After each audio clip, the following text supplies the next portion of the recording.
Ben, c'est encore Patrick du Kitcopter.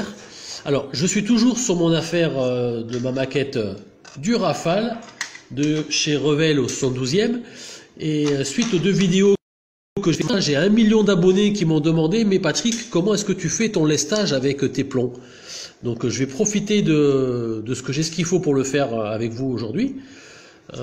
Donc, en fait, pour vous rappeler ce dont on a parlé ce matin, c'est que l'avion, en fait, comme très souvent mes avions, je les pose sur les roues, ben souvent ils ont tendance à, avec le poids de ce qu'il y a derrière, à pas tenir à plat, mais à tenir comme ça. Donc du coup, l'objectif du lestage, c'est de ramener du poids sur l'avant et donc faire tenir l'avion sur ces 3 trains. Donc voilà, ici c'est le cône dans lequel il y a de la place. J'ai de la place dans le cône, donc je vais prendre mon petit cure-dent de famille, je vais prendre de la colle et je vais badigeonner dedans. Vous voyez, c'est de la colle blanche. Et donc la colle blanche avec le plastique, ça ne pose aucun problème. Le seul truc, c'est que ça sèche assez lentement, mais bon, on n'est pas pressé, hein, on fait de la maquette. Hein. Donc je mets de la colle blanche à l'intérieur. Voilà.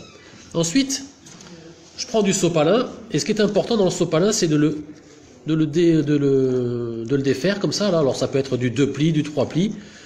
Ici c'est du 2 plis, donc je le détache, parce qu'il ne faut pas que ça soit trop épais. J'en arrache un bout, vous voyez, comme ça. Et je vais venir tamponner de la colle pour faire une espèce d'emplâtre dedans, là, hop. Alors, la colle, n'hésitez pas à en mettre, hein, ça ne craint pas du tout. Ça craint pas. Et plus il y en a, mieux ça va faire une espèce d'amalgame collant, là. Sachant qu'en plus, la colle, en séchant, elle prendra un peu moins de place, mais ça fera un petit peu du poids en plus. Et là, je vais revenir mettre un de mes petits boulons dedans, là. Hop, comme ça, dedans. Alors, pourquoi je mets du sopalin et je mets pas directement l'écrou comme ça? C'est qu'en fait, ça va me faire un amalgame, ça va permettre à tout le machin de tenir en place.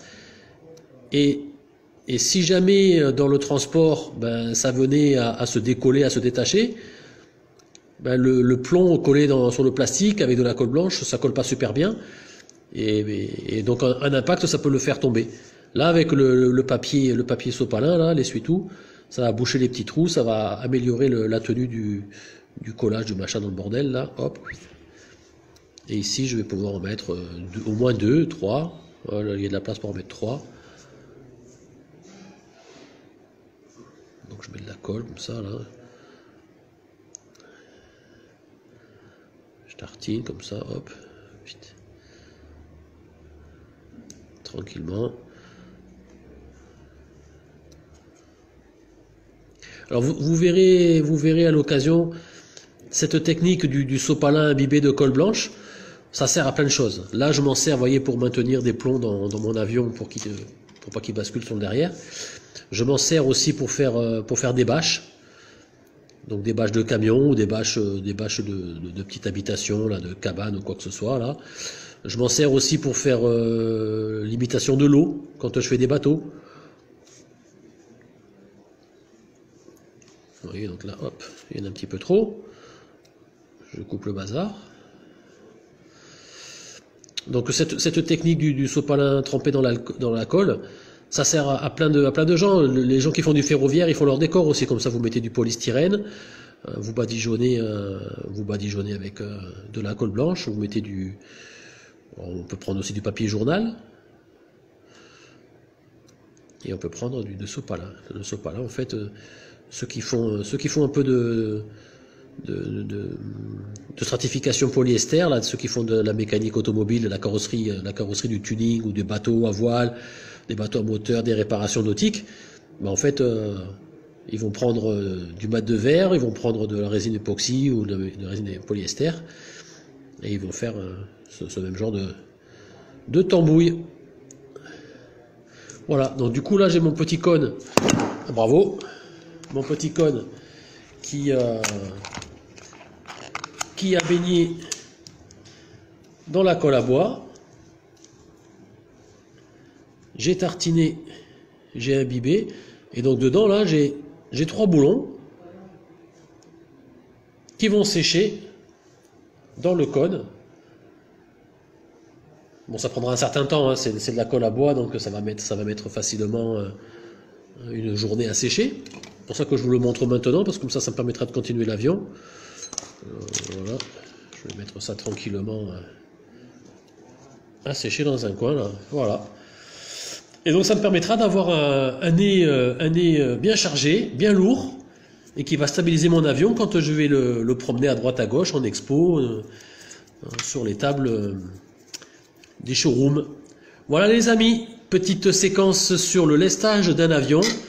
À très bientôt pour la suite de l'aventure du Rafale. Alors le Rafale, c'était lui. Bisous les copains. Ah bah non, pas bisous, pas bisous, bisous.